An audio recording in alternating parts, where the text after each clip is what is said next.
Hello friends, welcome back to my channel. তোমরা সবাই কেমন আছো? আশা করি সবাই খুব ভালো আছো। আর আমি একটু মোটামুটি ঠিক আছি, কারণ ওষুধপত্র খাচ্ছি, শরীরটা একটু এখন ভালো আছে।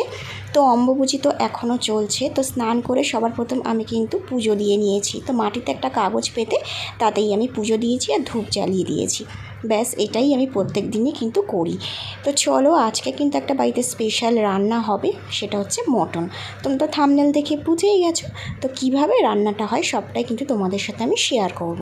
চলো, কালকের এই মটনটা এনে ফ্রিজে রেখে দিয়েছিল, তো এখন ফ্রিজ থেকে সেটা বার করে নিলাম, কারণ একদম জমে পাথর হয়ে গেছে। চলো এটাকে এবার জলে দিই, নইলে আজকের মনে হয় রান্না করা যাবে না। একদম মাথায় ছুঁড়ে মারলে মনে হয় মাথা ফেটে যাবে, এমন একটা পাথর হয়ে আছে। তো চলো সেটাকে একটু জলে দিলাম, একটু এক গামলা জলে সেটাকে ডুবিয়ে রাখলাম। কিছুক্ষণ ডোবানো থাক, কিছুক্ষণ ডোবানো থাকলে তাহলে মাংসটা ছেড়ে যাবে।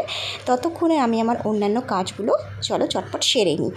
তো এখন আমি আলু, পেঁয়াজ, টমেটো এগুলো ততক্ষণে কেটে রেডি করে নিই। ততক্ষণে মাংসটা ছেড়েও যাবে আর আমার এদিকের কাজকর্মগুলো সব কমপ্লিট হয়ে যাবে। তো আলুগুলো আমি ছিলা দিয়ে ভালো করে কেটে দিচ্ছি, কারণ বটি দিয়ে আলুর খোসা ছাড়াতে আমার অনেকটাই দেরি হয় আর আমি পারিও না। সেজন্য ছিলাটা আমি সবসময় রাখি। ছিলা দিয়ে আমার মাংসর খোলা ছাড়াতে আলুর খোলা ছাড়াতে অনেকটাই সুবিধা হয় আর আমার তাড়াতাড়িও কাজ হয়ে যায়।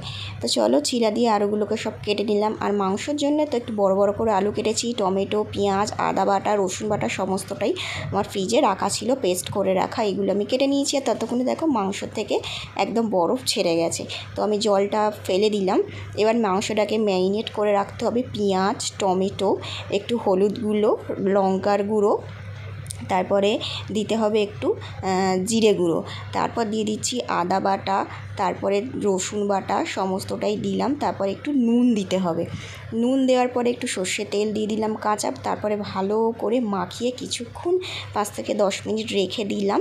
রেখে দেওয়ার পরে আমি কিন্তু প্রেশার কুকারে সমস্তটা মাংস মশলা সমেত দিয়ে জল দিয়ে দিয়েছি। জল দিয়ে ঢাকা দিয়ে আমি কিন্তু এবার সেদ্ধ করে নেব। তো মাংসটা কষার আগে আমি সেদ্ধ করে নিচ্ছি। প্রায় 7 থেকে 8টার মতন আমি কিন্তু সিটি দিয়েছিলাম। তো সিটি দেওয়ার পরে ওইভাবেই রেখে দিয়েছিলাম। কড়াতে কিন্তু আমি এখন তেল গরম বসিয়ে দিয়েছি। তারপরে আলুগুলোকে আমি ভেজে নিচ্ছি, একটু নুন দিয়েই ভেজে নিলাম, তা যাতে নুন একটু ঢোকে আলু ভাজার সময়। তো দেখো আলুগুলোকে ভালো করে ভেজে ভেজে আমি রেখে দিয়েছি। তারপরে কড়াই আবার তেল গরম বসিয়ে দিয়ে আমি গোটা গরম মশলা, এলাচ, লবঙ্গ ফোড়ন দিলাম, তারপর তেজপাতা ফোড়ন দিলাম। তারপরে পেঁয়াজগুলো যে কেটে রেখেছিলাম সেগুলোকে ভালো করে আমি কিন্তু ভেজে নেব, একটু ব্রাউন ব্রাউন করে সুন্দর করে ভেজে নিতে হবে। একটু টমেটো দিয়ে দিলাম, ওইখানে একটু টমেটো দিয়েছিলাম তাই জন্য এখানে একটু কম টমেটো দিলাম। তো চলো এবার ভালো করে আমি পেঁয়াজগুলোকে ভেজে নিই। তারপর দেখা যাক আমার ছেলে এখন কী করছিস? শুয়ে আছো? কালকে যে নতুন গাড়িটা কিনে দেওয়া হলো সেটা একটু দেখাও। গাড়ির ভেতরে কি আছে রে? ঝিঙ্গ। ঝিঙ্গটা খাঁচার ভেতরে আছে, কি করে নেবে? আর এই যে বসে বসে এখন কার্টুন দেখা হচ্ছে, কার্টুন দেখছে। আজকের কি রান্না হচ্ছে বলতো? হ্যাঁ, মটন। মটন? তুমি গন্ধে বুঝে গেছো? তো তুই খাবি তো? কটা খাবি? দুটো? একটা দেবো। গাড়িটা ছুড়লি কেন? ঠিক আছে, দুটোই দেবো। আমার ছোনা ছেলে, আর ছোনা ছেলেকে আমি দুটোই দেবো, ঠিক আছে? আচ্ছা। তো রান্না করতে করতে একটু ছেলের কাছে গেছিলাম। ছেলে এখন বসে বসে কার্টুন দেখছে। তো মাংসটা আমি এখনও খুলিনি, প্রেশার কুকারে ওইভাবেই রাখা রয়েছে। আর আমি পেঁয়াজটা কিন্তু এখনও আমার ভাজা কমপ্লিট হয়নি, ভালো করে ব্রাউন করে করে ভেজে নিচ্ছি। এখন আমি খুললাম প্রেশার কুকারটা, দেখলাম মাংসটা একদমই সেদ্ধ হয়েই গেছে, একটু জাস্ট ফোটাতে হবে। আর দেখো কত তেল বেরিয়েছে মাংসটা থেকে, মটন থেকে তো অনেক তেল বার। বাহ, ব্যায়াম প্র্যাকটিস করছো? ভালো করে করো, আজ তো ব্যায়াম ক্লাস আছে। বাহ, কি সুন্দর দাঁড়িয়েছে। আবার পা চেঞ্জ করো, আবার ওই পাটা চেঞ্জ কর। হ্যাঁ, আর কি ব্যায়াম আছে? যা, এটা পড়ে যাচ্ছে, ভালো করে প্র্যাকটিস করতে হবে। আর কি ব্যায়াম আছে মনে পড়লে সেগুলো একটা করে প্র্যাকটিস করবি, স্যার বলেছে তো প্র্যাকটিস করবে, ঠিক আছে? টিভির দিকে হাঁ করে তাকিয়ে না থেকে ব্যায়ামগুলো প্র্যাকটিস কর। পেঁয়াজ আর টমেটো দেখো আমার ভালো করে ব্রাউন করে ভাজা হয়ে যাওয়ার পর আমি এবার মশলা দিয়ে দিচ্ছি। একটু হলুদ দিলাম, লঙ্কার গুঁড়ো দিলাম, তারপরে রসুন বাটা, আদা বাটা সমস্ত মশলা দিয়ে চিনি দিলাম, নুন দিলাম, দিয়ে ভালো করে কষে নিচ্ছি। তারপরে ভেজে রাখা আলুগুলোকে আমি দিয়ে দিলাম, ভালো করে কিছুক্ষণ কষে নিচ্ছি যাতে আলুর সাথে মশলাগুলো ভালো করে ঢোকে। তারপরে মাংসগুলো আমি দিয়ে দিলাম। জলটা দিইনি, জলটা পরে দেবো, কিন্তু মাংসটা এখন দিয়ে দিচ্ছি। তো ভালো করে কিন্তু কষে নিচ্ছি। আর মটন কিন্তু অনেকক্ষণ ধরে কষতে হয়, তাহলে কিন্তু টেস্ট হয়। চিকেন তুমি যতই হালকা পাতলা করে করা যায়, কিন্তু মটনটা সবসময় একটু রিচ করে রান্না করতে হয়, তবেই কিন্তু খেতে ভালো লাগে। তো দেখো আমি কিন্তু অনেকক্ষণ কষেই যাচ্ছি, কষতে কষতে কিন্তু আমার প্রায় হাত ব্যথা হয়ে গেছিলো, তবুও কিন্তু আমি কষা থামাইনি, মানে নেড়েই গেছি খুন্তি কন্টিনিউ। তাহলে মশলাগুলো ভালো করে মাংসর ভেতরে ঢুকবে আর খেতেও টেস্ট হবে। তো আজকের শুধু এই মাংসটাই রান্না হবে, আর অন্য কিছু কিন্তু করব না। তো দেখো মাংসগুলো কি সুন্দর লাগছে, আর কিন্তু বেশ বড় বড় পিস কিন্তু হয়েছে মাংসটার। মানে রান্নাঘরে ঘেমে চান হয়ে যাচ্ছি রান্না করতে, কিন্তু গন্ধটাও খুব সুন্দর বেরিয়েছে। আর বহু দিন পর আজকের বাড়িতে মটন রান্না হচ্ছে, আর জমিয়ে খাওয়া দাওয়াও হবে।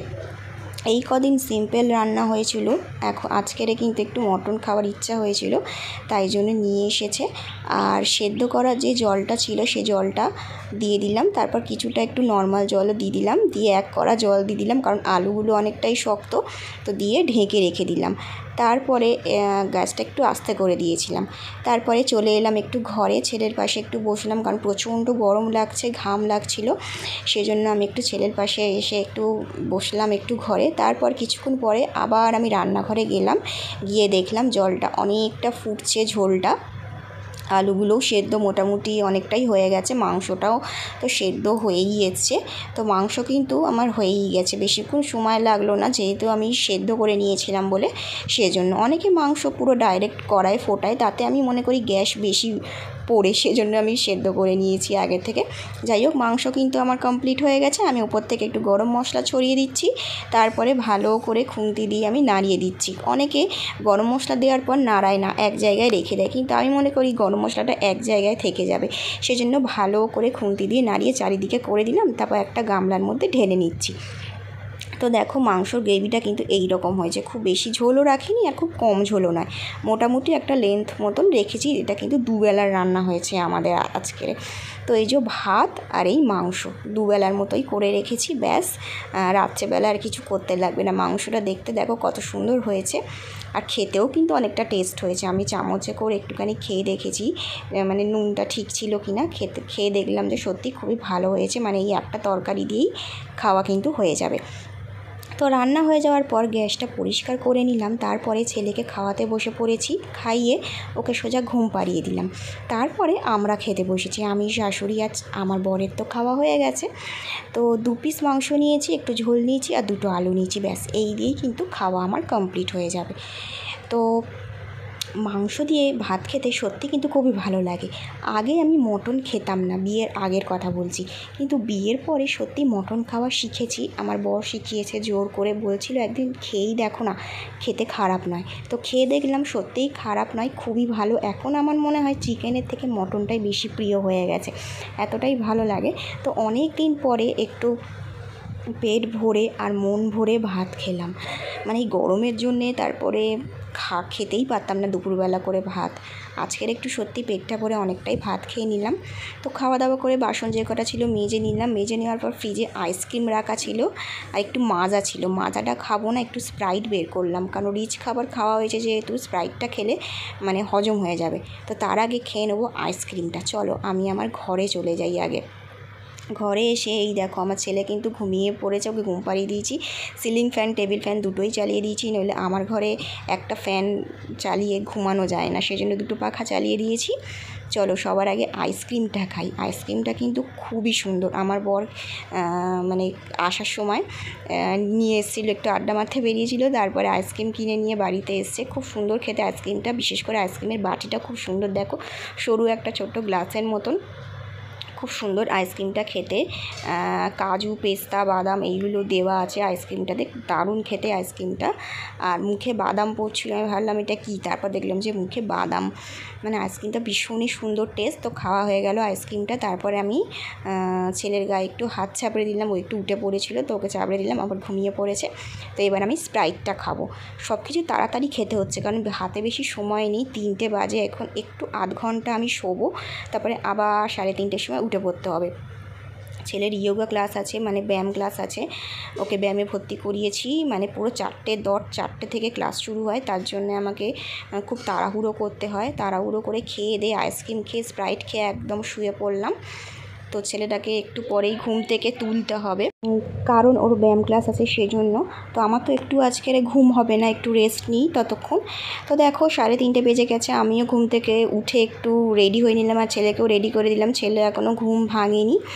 তো চলে এসেছি যোগা ক্লাসে। তো দেখো যোগা ক্লাসে বাইরে আমি বসে আছি, 1 ঘন্টা ক্লাস করায়, সেজন্য আমি আর বাড়ি যাই না, একেবারে ছেলেকে নিয়েই বাড়ি যাই। দাঁড়াও তোমাদেরকে আমি ব্যাক ক্যামেরায় দেখাচ্ছি কীভাবে এখানে ব্যায়াম করা হয়।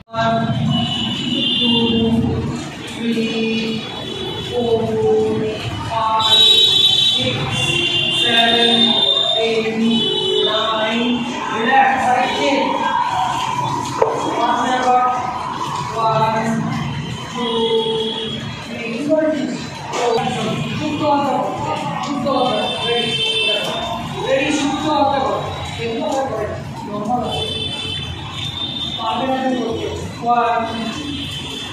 2, 3, 4, 5, 6, 7, 8, 9, relax.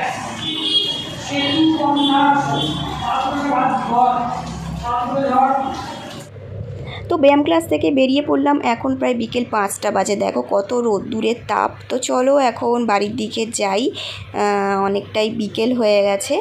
তো এই যে এখন আবার ফুচকা খেতে দাঁড়িয়ে পড়েছি, এখন বিকেল 5টা বাজে, রোদ্দুর পড়েছে গায়ে দেখো কত। একটু ফুচকা স্টল দেখে ফুচকা খেতে ইচ্ছা করলো, তো চলো একটু ফুচকাটা চটপট করে খেয়ে নিই। কারণ ফুচকা দেখলে সত্যি আমার মনটা ফুচকার দিকেই টানে। কি সুন্দর করে আলুটা মাখছে, গন্ধে একেবারে আমি আর দাঁড়িয়ে থাকতে পারছি না, মনে হচ্ছে কখন দেবে। আর এই টক জলটাও কি সুন্দর খেতে, এত সুন্দর খেতে। আর আমার ছেলেও কিন্তু আমার সাথে সাথে ফুচকা খেতে একদম শিখে গেছে, তো আমারই মতন হয়েছে। তো চলে এলাম বাড়ি, ফুচকা টুচকা খেয়ে তারপর বাড়ি এসে একটু ফ্রেশ হলাম, স্নান করলাম, প্রচণ্ড গরম লাগছিল। আজকে সারাদিনটা বেশ ভালোই কাটলো আর তোমাদের সাথেও সবটা কিন্তু আমি শেয়ার করেছি। তোমাদের কেমন লাগলো আজকের ব্লগটা সেটা অবশ্যই আমাকে কমেন্ট বক্সে লিখে জানাবে। আর ভিডিওটা ভালো লাগলে চ্যানেলটাকে সাবস্ক্রাইব করতে একদমই ভুলবে না, পাশে অল বেলটা বাজিয়ে দেবে। তাহলে আজকের ব্লগটা এখানেই শেষ করলাম, আবার দেখা হবে নেক্সট ভিডিওতে। টাটা বন্ধুরা, অ্যান্ড বাই বাই।